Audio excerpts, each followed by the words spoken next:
My name is Robbie Luckett. I'm professor of history and director of the Margaret Walker Center at Jackson State University. Today, September 14th, 2021. It's approximately 10:36 a.m. Central Time. I am joined by Dr. John Fleming. Dr. Fleming, will you state and spell your name for us for the record? Okay. John E. Fleming, John. Fleming is Fleming. Do I have your permission to record this interview? Yes. Mm-hmm. Let's begin with some biographical information, some background info. Can you tell me a little bit about yourself, where you're from, how you grew up, your family background, your education, those sorts of things? Well, I was born in Morganton, North Carolina in 1944. I grew up in that small town, went to school there, segregated schools. All of my public school education. I graduated in 1962. I would just mention that during the sit-ins in Greensboro, several months after the first sit-ins by A&T students, we were sitting in my little hometown at the Wilberforce and successfully integrated the public accommodations in the town. The school itself was not integrated until 1965. By that time, I was at Berea College in Kentucky. I received my BA degree from Berea, and I started graduate school at the University of Kentucky and completed my graduate education at Howard University in Washington, DC in 1974. Yes. And what was your graduate school work in? I majored in history. I concentrated in slavery and the Reconstruction eras. I had a minor in African history. I had gone to the Peace Corps 2 years, and let's see, from 1967 to 69, and got very much interested in African history, which is why I had an African history minor. Were you in Africa during the Peace Corps? Yes, I was in Malawi, southeastern part of the country, bordered by southern Rhodesia and Mozambique. Malawi had just received its independence in 1964, and I arrived as a part of an agricultural group, first one to be in Malawi in 1967.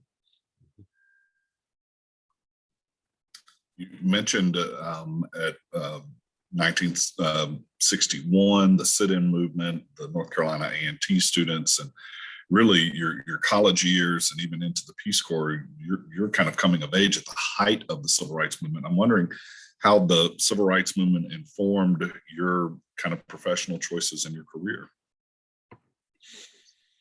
It had a direct impact.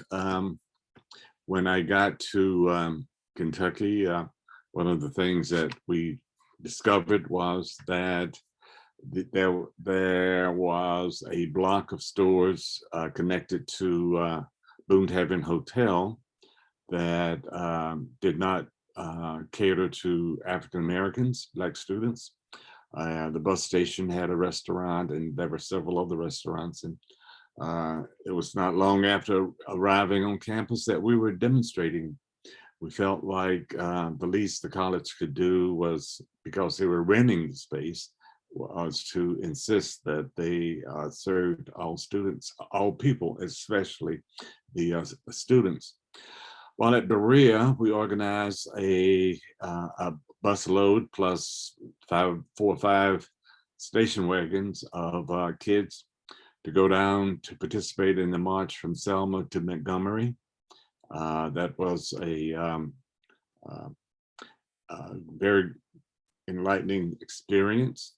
I then became more active in Kentucky politics. We organized a march on Frankfurt, supporting the efforts to pass a public accommodations law.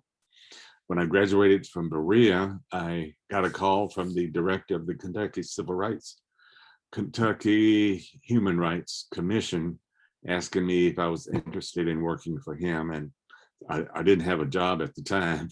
I graduated a semester early and really didn't plan for my future very well. So when I got the offer, I went to Frankfurt, worked for the commission until I went in Peace Corps in '67. I got to know people like John Lewis and Roy Ennis and other members of CORE and the NAACP. So it did have an impact on my life. I was the highest ranking non-white person in the southern region of Malawi. My job was as an extension aids officer for the Ministry of Agriculture. So I had a lot of conflicts with expatriates, especially those from Rhodesia and South Africa. I really had a problem with being in an African country and then still having to deal with racism.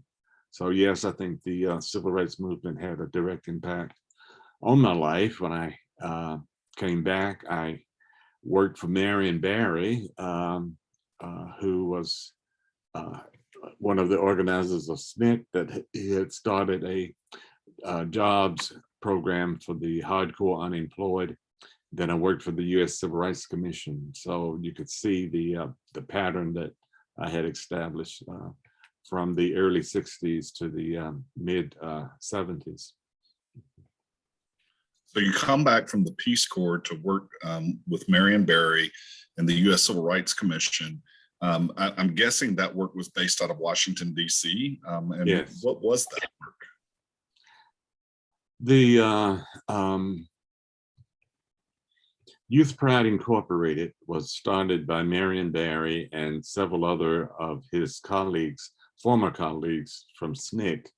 And what they wanted to do was to develop a jobs training program for the hardcore unemployed, those people who had been to prison, who were ex-addicts, even people who were still on drugs. They put them on methadone.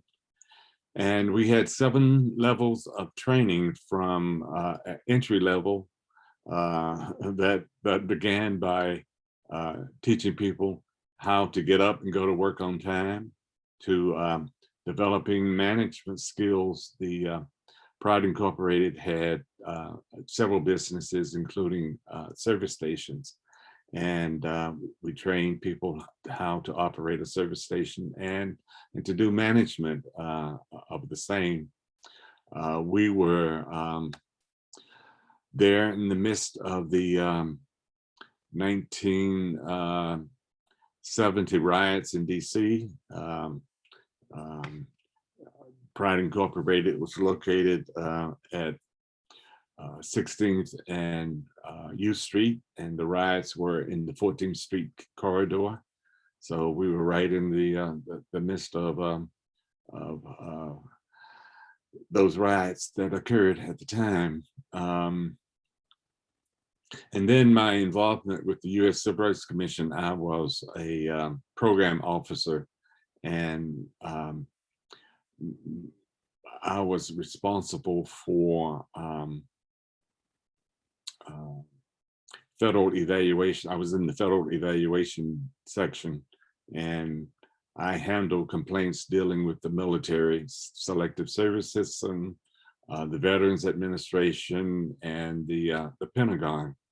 I was just thinking the other day, looking at the program from 9/11 at the Pentagon, how things have changed. When I would go to the Pentagon to work with the equal opportunity officer who was next door to the Secretary of Defense.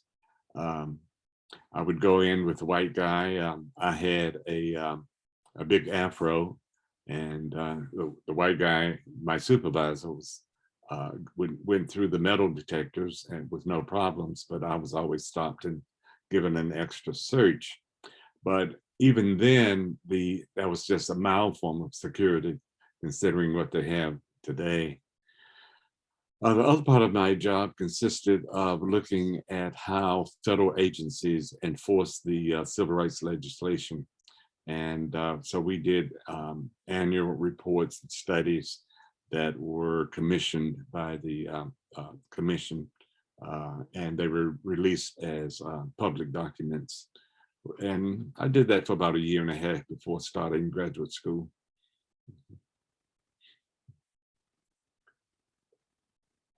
And what was from your, I guess, so from there you went into graduate school at Howard, correct? Yeah. Mm-hmm. And what were you studying at Howard? Was that also history? Yes. I was a history major at Berea College, and I studied history all through the PhD program. It's interesting that back in the turn of the century, Carter G. Woodson, the founder of the Association for the Study of African American Life and History, was a graduate of Berea, and I was the second African American to major in history at Berea, and there were 60 years difference between when Carter G. Woodson was there and graduated and when I was there and graduated. But I initially was going to study at the University of Chicago under John Hope Franklin, or even considered C. Van Woodward at Yale. But I decided that coming from Africa and having been away from the civil rights movement for several years, I wanted to be in the thick of things. So decided to move to DC, which at that time was 70% African American, and wanted to go to an all African American, or majority African American school. And Rayford Logan was still on the faculty, so that was a good choice for me because I became his research assistant and worked with him on several publications, including the Dictionary of American Negro Biography. And what was your career path upon leaving graduate school at Howard? Well, the Ford Foundation had just awarded Howard, well, when I started graduate school, it provided a number of fellowships for graduate students to get their PhDs. And in my class was James Early, who was had a distinguished career at the Smithsonian, and Bernice Reagan, among others. And so after I completed my doctorate, Ford had funded a research institute, the Institute for the Study of Educational Policy, and it was located on Dunbarton campus off of Connecticut Avenue. And I was employed there for 5.5 years as a senior fellow, and I was the senior fellow in history. I wrote several books. One, The Lengthening Shadow of Slavery, which was the history of African-American efforts to obtain an education. And then the second was a major report called The Case for Affirmative Action for Blacks in Higher Education.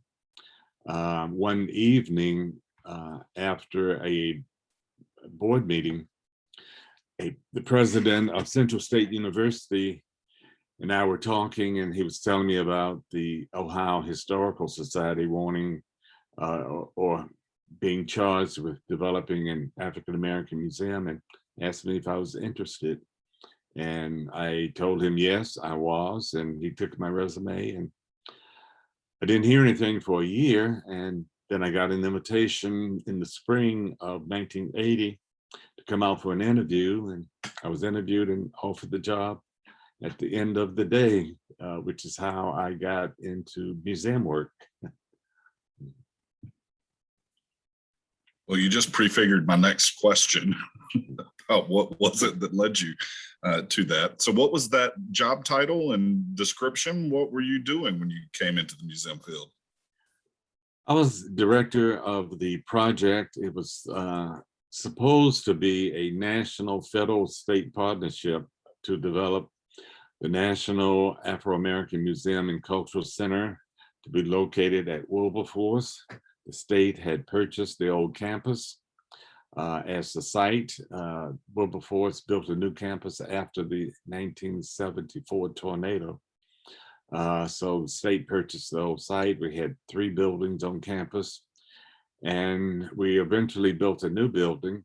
I worked out of the Ohio Historical Society for the first 6 or 7 years till the museum was open. I did not have a background in museum work, but the society felt like if they could hire a person who had a good background in African American history, then I could basically learn on the job, which is how most people entered the field. The whole notion of a museum studies program is very recent. And so people had their academic qualifications and then learned on the job. And so I think it was a good experience for me, because I started off with a research assistant and 1 secretary, and we ended up doing everything from education programs to working with architects, exhibit designers, and even cleaning the office, emptying trash cans. So that's nothing that a person hired in the museum field today that I haven't done in terms of the variety of work that has been involved in my early career. But I've been a museum director all of my life and have had the opportunity to develop several museums around the country. So I feel very fortunate from that perspective. Well, I do want to talk about those experiences opening museums around the country, especially the one here in Jackson, the Mississippi Civil Rights Museum. But I would like to know what the experience was like opening that first museum in Wilberforce. What was it like to do that work then? Well, I would say that it was pioneering work. There were, by the 1960s, there were only a handful of Black museums around the country. Hampton, the DeSable Museum in Chicago, the Afro-American Museum in Detroit. Those were the early ones. And then came the Studio Museum, Anacostia. So by the 1970s, there were probably 2 or 3 dozen museums, enough to start the Association of African American Museums, or the African American Museum Association, which was the name at that time. So we all were new to the field. None of us had worked in museums. There was Royana Stewart, who came out of Connecticut, and Barry Gaither in Massachusetts, John Kennard at the Anacostia Museum. And so we did a lot of talking, communicating, and supporting each other and advising each other. I had the resources of the Ohio Historical Society. And it's interesting that in looking back, reflecting on that time period, they had a lot of resources, but they never really came forward to say, do this, this, and this. If I needed and knew what to ask for, then I got what I needed, but I had to ask for it. And for example, I didn't know anything about script writing. I thought that do a major research project and develop a storyline for the museum, and that would be the script that designers could use. And so after after working for several years developing the storyline, I said, okay, I've finished the script, and only to be informed that that was not a script. And at that point, they gave me a sample of what a script looked like, which they could have done at the beginning, but they didn't do. But it was a trial and error. We were developing a national museum basically on state money. There was Congress had authorized a national museum at Wilberforce and set up a commission, but never really funded the project. Funded the commission that operated for a couple of years, and then sort of went defunct, never issued a report because there were certain members on the commission that did not feel like there should be a national museum located at Wilberforce, or in Ohio for that matter. Many thought it ought to be in Washington. But we proceeded and we developed a national collection of artifacts that allowed us to do our first exhibit called From Victory to Freedom, African American Life in the 1950s. And we thought that was an important year, an important decade to deal with, because it was a transition period from the post-war 1940s to the pre-Black Power movement in the 1960s. And so we really took a close look at what life was like for Black people during that transition period, in which the families were more or less intact. Black institutions like the church and the schools were still intact, and they played a very important role in the African American community, especially in the civil rights movement. So I thought that was a significant exhibit and was our opening exhibit. The president of Senegal and the governor of Ohio participated in the groundbreaking. And then we had the opening in the fall of 1988.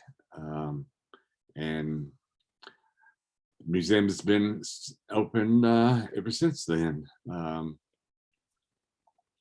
And I spent 19 years working at Wilberforce before being invited to become director of the National Underground Railroad Freedom Center in Cincinnati.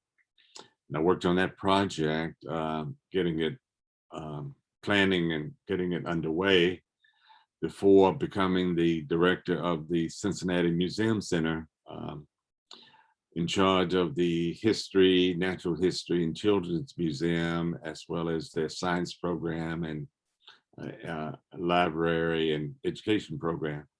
That was, I think, my most demanding job, because there were so many varied operations that I had to deal with, but it was challenging and interesting. And I continued that position until 2007, and I called myself retiring and working on the AAAM, the African American Experience, which was a 12,000 square foot traveling exhibition that opened at the National Constitution Center in Philadelphia, and then traveled for 2 years. And while that project was still underway, I became the director for the International African American Museum in Charleston, and worked on that project, completed most of the planning for it until we ran out of money, and they mothballed the project until the mayor was able to raise he eventually raised $100 million and the project is now scheduled to open next year. But I went from there in 2011 to the Mississippi Civil Rights Museum in Jackson. I thought that up until that time, that was the most important project that I have ever worked on because of the significance of the content. The team that we put together met with the Black Caucus of the legislature and a member of the Supreme Court, African-American member, and our marching orders was very simple. It was to tell the truth, and there were no other stipulations that we had, and I thought that was very significant because I think that we were able to tell a true and accurate story as to what happened in Mississippi. And it was a very difficult project that I worked on because we were talking to people who had experienced some pretty bad atrocities over time. And so I just had to learn to deal with it as an intellectual project as opposed to dealing with it as an African-American researching and writing about some of these horrendous experiences that people had. And I think that the museum was very successful, and it continues to be successful. And from there, I went on to become the director for the National Museum of African American Music in Nashville. I thought that project might take 4, at the most 5 years. It took 7. We had our grand opening in June of this year. It's turned out to be more than a music museum. It is a history museum with a music theme.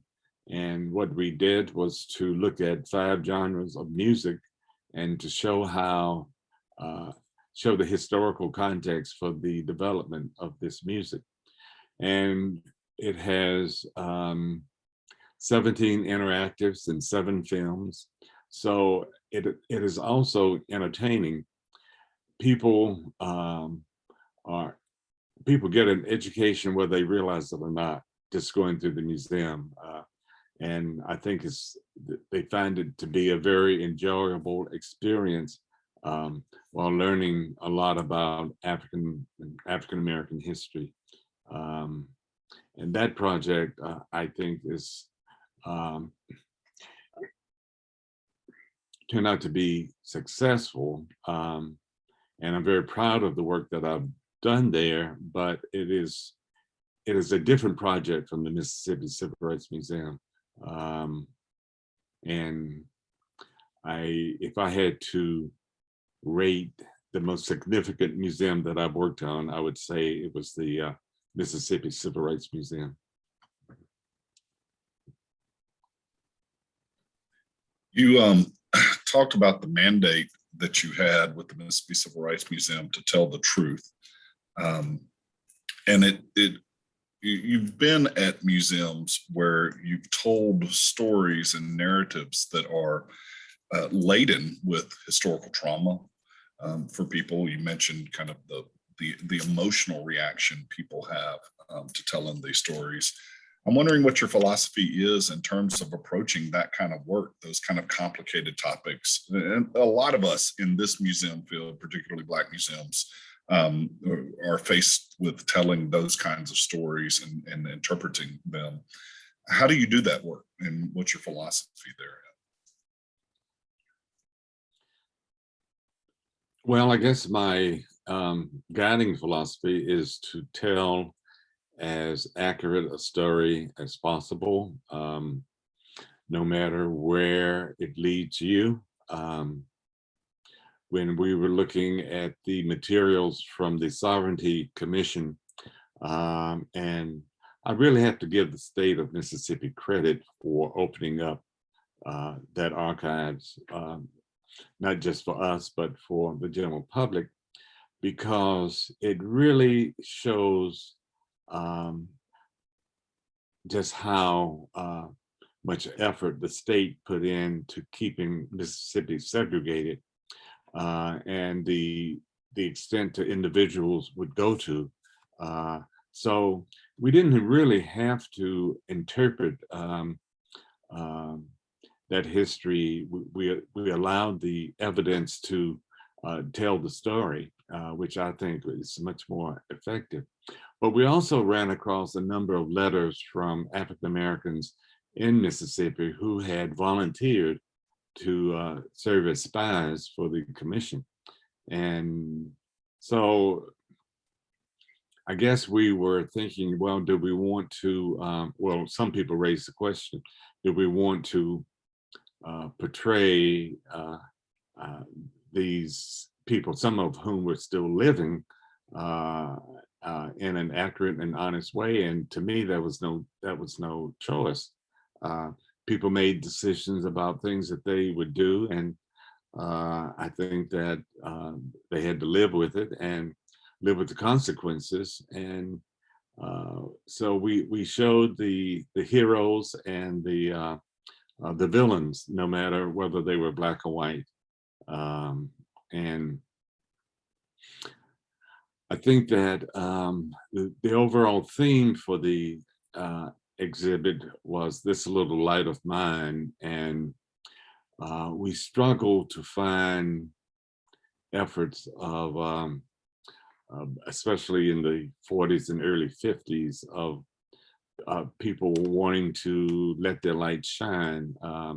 And we thought it was important to show that there were whites who were against segregation and who were in favor of integration, but there were few and far between until you get into the late 50s and early 60s, as you know, and then people were a little more willing to be cooperative. But the state had put together a system that repressed any efforts to break the color line, the colored areas.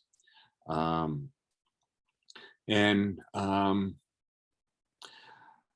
think that we're all faced with choices. When I was working on the Underground Railroad Freedom Center, and we were looking at the slave trade in Africa, and we had to tell an accurate story of the role that Africans themselves played in the slave trade. That if Africans had not been an integral part of the slave trade, then it would not have been as massive as it turned out to be. So yeah, there are always choices, and I think that it is incumbent upon historians and museum curators to tell the truth, no matter where it lands.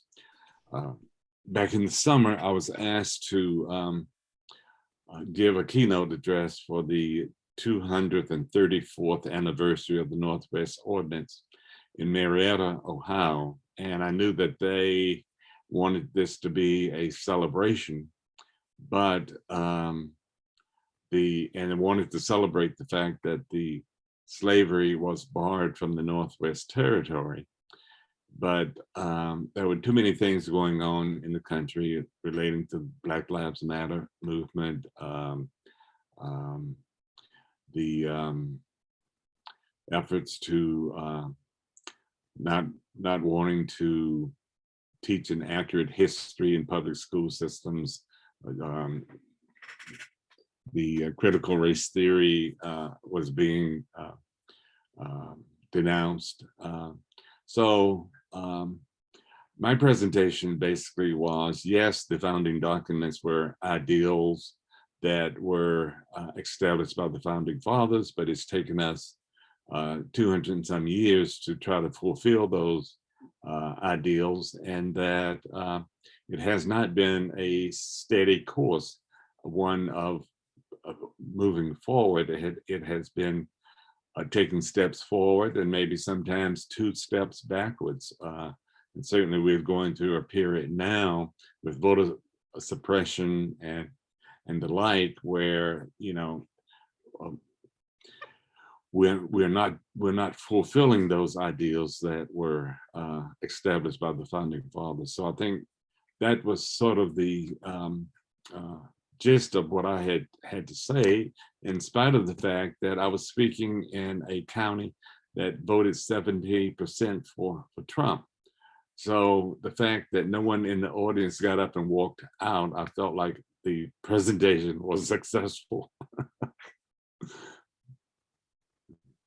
Well, along those lines, I wonder if you could describe resistance you've met in telling those stories, from both sides, from both kind of conservative as well as kind of more progressive corners, from whites, from blacks. There were a lot of people who doubted that the state of Mississippi could build a civil rights museum that told the truth.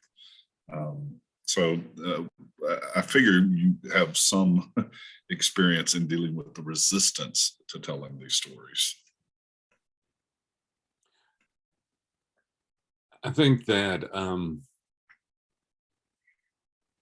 there were 2 types of resistance. And I also worked on the Birmingham Civil Rights Institute. And one of the things that I told those people, as well as the staff in Mississippi, was that it was very important to document the role that whites played during this period, and that to the extent possible, you know, they should develop an oral history program to the extent that people were willing to be interviewed. And of course, now people who fought against integration and may have been members of the Klan or some other groups are reluctant to come forward, but that is a part of our history. And I think that we have to understand what motivated these people and what they believed in and why. So that was, to me, just as important as documenting those who were actively involved in the civil rights movement. So I would say that there's been resistance on the part of whites who actively oppose integration, but that shouldn't stop people from trying to document those stories. And I think the Sovereignty Commission records are a written record of actions taken. So Mississippi, in one sense, has a heads up on a state like Alabama, that where those documents are not available, or at least have not appeared to be available. The reluctance of African Americans in Mississippi to this project was extremely high. You mentioned that many people felt like the state of Mississippi, and this was a state project, could not or would not tell a true and accurate story, and they were reluctant. We interviewed people from northern Mississippi all the way down to Biloxi, and many of these people were what were called foot soldiers, had been actively involved, and initially they were reluctant to be interviewed. There were a number of white members of our team doing the interviews, and these people had to be convinced that we were going to tell a true and accurate story. And even when they were willing to be interviewed, many were reluctant to come forward with artifacts. Why entrust a state that had suppressed you with some of the most valuable things in your possession? So up until almost the very opening of the museum, we were still searching for artifacts, and slowly they did come forward. And the good thing is that once the museum opened and people had a chance to see it, then they became true believers that this has turned out to be a good project. And I'm assuming that many more artifacts have come forward than we were able to receive initially. The other positive thing, I think, was putting this together as a joint museum, the Mississippi Two Museums, and redoing the old State Museum. I remember being in Mississippi, in Jackson, for the Ferris Street Conservation Restoration Project, and going by the State Museum and seeing first graders run out and run out of the museum carrying Confederate flags. And I said, how sad it is that little Black children don't understand the significance of the flag. And I did go through the museum at the time, and it did not tell an accurate picture or a comprehensive picture of Mississippi. And when the museum was redone, I was very pleased with the way that the museum has incorporated all of the stories of Mississippi. So taken together, I think those two museums are an excellent source for learning about the history of Mississippi, learning about a true history of Mississippi. Shifting gears a little bit, what are you doing these days? I'm just as you, just before we started the Zoom call, I was editing the first draft of my Peace Corps memoir that I finished the first draft about a couple of weeks ago, and I'm now doing the editing. So I have that, which I hope to get published either the end of the year, early next year. I'm working on working with the board of the Museum for the Peace Corps Experience planned for Washington, D.C. And I'm still active on the board of the American Association for State and Local History. I'm the immediate past chair. And that has been taking a lot of time, as well as serving on the board of Berea College in Kentucky. Those are some major projects that I'm currently working on, and I hope to get around one day to doing more research and writing about my museum experience. I did a fairly large article for the Public Historian a couple of years ago, and I would like to expand on that to make it a little more comprehensive. And then I do projects from time to time as I'm called upon. I'm wondering, over the course of your career, what are some of the biggest changes you've seen and how the museum field has evolved? Of course, we now have the experience of being in a post-COVID world, which has forced some major evolution in a short period of time. But what are some of the biggest changes you've seen in the evolution of museum work? I think moving from a few dozen museums to, I heard that there are around 400 African-American museums and historic sites and around the country. That's a tremendous number. Seeing the new National Museum of African-American History and Culture in Washington open, seeing significant museums like the Mississippi Civil Rights Museum, the Maryland African-American Museum. These museums are large, substantial. They are well done. They are well run. And it's a long way from some of the storefronts that we called museums back in the 60s and 70s. And we're seeing more and more African Americans who are professionally trained. We have in some instances, I think that some of these museums are more integrated than mainstream museums. For example, the one in Washington certainly has a substantial number of non-African Americans working there. I think that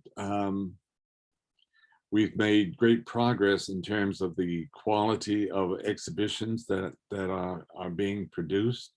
And I think the greatest impact that anything has had on the museum movement, as well as American society generally, has been the Black Lives Matter movement. It has made organizations reassess in terms of its commitment to equality and equity. You have a state like the Alabama Department of Archives and History that issued a statement not only in support of the Black Lives Matter movement, but a statement outlining its role in terms of perpetuating segregation, perpetuating inequality through its own state actions. And I think that's unprecedented. Other thing is the removal of Confederate statues and monuments, the latest one being the Robert E. Lee. I never in my lifetime thought I would see the Robert E. Lee statue, even after some of the other statues came down from Monument Row in Richmond. Robert E. Lee remained. And I never could understand how this country could tolerate devoting monuments and statues to people who had betrayed the country. So I think that the Black Lives Matter movement has definitely had an impact and has contributed to these statues coming down and contributed to people really assessing just what role they have played and continue to play in perpetuating systemic discrimination. And back in the 80s and 90s, when I served on such boards as the American Association of Museums, they were always willing to have token Black representation. And I think things have changed to the point where, take for example, the American Association for State and Local History. I became several years ago their first African American chair of the board, and I think that some of the programs and projects initiated by state and local history, even before I came, are getting at some of the roots of the problems that the field has suffered from for a number of years, and trying to be much more comprehensive in terms of telling a more inclusive story for all Americans, not just Black and whites, but Asians and Hispanics and the like. And I think that this, in spite of what we see in some of the Republican-controlled legislatures, I think that this movement will continue, and I think it's one of the bright spots in American history today. Last set of questions, and you've mentioned the Association of African American Museums. I'm just hoping you'll expound a little bit more on your relationship with that organization over the years and how you've seen it change and grow. And I don't know if you've heard the news, but we've just crossed 1,000 members in the Association of African American Museums this year. Yes, I think Vedette mentioned that to me. I've been working with her over the last 5 to 6 months in terms of strengthening leadership of the association. Initially, well, the association was formed in 1978. I came in the field in 1980, immediately became a member, but faced severe hostility from the members because of the project that I was involved in Ohio. The whole notion that we were going to develop a national African American museum was really attacked, and I was attacked personally by members of the association. And I remember that John Kennard at a meeting told the group that, why are you against this project? Allegedly because they felt like we would cipher off all of the federal dollars into the Wilberforce project. And that later was translated into opposition to the National DC Museum. But John noted, he asked the question, how many of you are now receiving federal dollars? And the answer was none. So he said, well, they can't take away something that you don't have.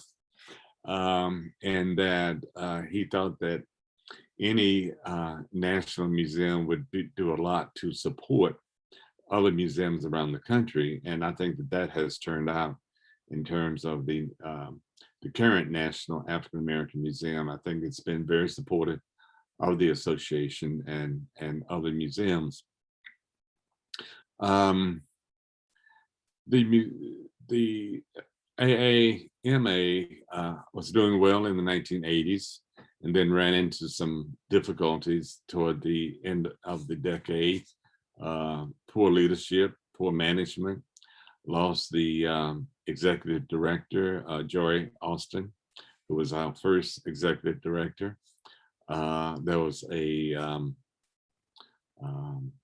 effort to move the 1990 meeting from Dallas to Washington. And that nearly destroyed the association.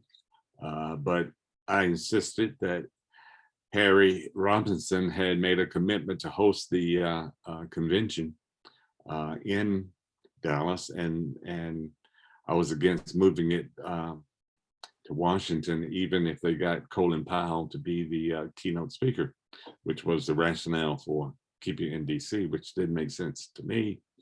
But we had the meeting in Dallas, and the president resigned. So there we were as a national organization with no executive director, no president. And we felt like unless action was taken before the end of the meeting, that the whole association would just collapse. And we were meeting around the clock, trying to come up with a solution. And I remember early one morning around 2 o'clock, I said, well, I'm through for the night. I'm going to bed. And when I got up the next morning, I was greeted by, hello, Mr. President. They had elected me by consensus to be the new president, and then voted to move the organization's headquarters to Wilberforce. And that lasted for 7 years. The Internal Revenue was claiming back taxes owed by the association. People were having their checks garnished. And that was a serious threat to the association. I had a friend who was an accountant who had connections to a legal firm. And based on that advice, they suggested that we dissolve the association, dissolve AAMA and reconstitute it as the AAAM, which is the current name. And interesting enough, we did that. That got the federal government off our backs, and we were able to start afresh without having the burden of owing some $90,000 plus dollars. And interesting enough, very few people knew that we had even changed the name. It was the name was so close or similar that it really went unnoticed, and we were able to over that 7-year period when it was in Wilberforce, we were able to begin having successful conferences, raising money, and in, I think it was 1997, I said, well, I need to step down as president, and people wanted to elect me to another 2-year term. And my position was that if we had not strengthened the organization so that it could operate without me being as head, then what I had done over the last 7 years was going to be a failure. So they did elect a new president, and eventually, we had staff, and eventually the offices were moved from Wilberforce back to DC. And as you know, the rest is history. But that was a very critical period in the association's history. And I think many organizations get into financial difficulty that nearly destroy them, but we were able to save the association. We weren't able to get funding from NEH, NEA, and IMLS because we had taken the money and had not fulfilled the agreement to carry out those projects. I remember Rowena Stewart and I were writing newsletters so that we would have some evidence that we had continued the newsletters, and we were struggling to, put together final reports for these grants that we had received. And I will say that I think that those federal agencies leaned over backwards in order to help us out, and we were able to get those reports done and to be in a position where we could apply for additional funding. So I think that today the association is stronger than it's ever been. It has excellent leadership on the board, excellent executive director, doing fantastic programs. I can't wait to get back to live on-site conferences. I think one of the reasons why I felt like the association was so important was during its early years, it was like a refuge for those of us who were working in mainstream museums and other museums. We were able to get together to have fellowships, camaraderie, almost to a place and time to be refreshed, to go out and fight the good fight for another year. And I think that's something that the association has done. It's an intangible thing that people may not appreciate or even realize, but it has been very important in terms of supporting individuals in the field. And what is your vision for the future of the field now?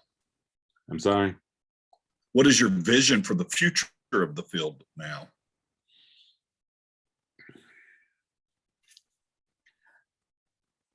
I would like to see something that I suggested when I was on the board of the American Association of Museums, that mainstream museums And at the time, I suggested curators that they train, if the largest museums would train one African-American curator, it could double or triple the number in the field. But that could go across the board, educators, directors, etc. That major museums could do this without having a strain on their budget or anything like that, and to increase the number of professionals in the field. I think that's still greatly needed, and especially now that mainstream museums are hiring African Americans and Latino and others. Oftentimes we see that they take professionals from African American museums who have been trained or had on-the-job training, and they remove them from these Black museums, and they become part of the mainstream, leaving the less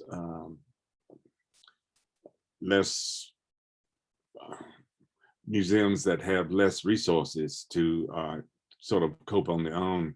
And I think that this is something that they can do for the field, these mainstream museums. And I think that we're going to see more integration of minorities in mainstream museums, and we're going to see more majority people working in African American museums, and I think that's going to be a good thing. And I personally would like to see more cooperation between Black museums and majority white museums. And I think that the 250th anniversary of the nation is an opportunity to do that. I know that it's being promoted by NEH, and that the American Association for State and Local History is taking the leadership and providing some guidelines for the types of programs and projects that can be initiated, and especially partnerships between various museums. And I think that this would do a great service to the country, and would certainly help all types of institutions to develop cooperative programming around the 250th anniversary. So great segue into my very last question. Recommendations, closing comments for people who want to enter into this work. And I will note that my students this semester are reading your article in the Public Historian. So this will pair nicely with the students who are in my Introduction to Museums class. So recommendations for people who want to enter this work, and closing comments.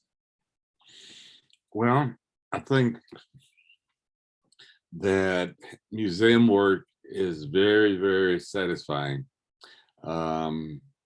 Developing exhibitions and developing museums, all of these things began as an idea, and the whole notion that you can take an idea and over a few years turn that idea into three-dimensional form is really gratifying.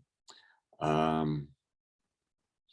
initially entered the history field thinking that I would be a history professor and I would have my summers to travel and do research and the like. But I have no regrets in terms of the work that I've done. I don't think that I could have had a more gratifying career. I would say that oftentimes I found that I'm working 7 days a week and 10, 12 hours a day, but it didn't seem to matter because I was always doing something that I loved and enjoyed.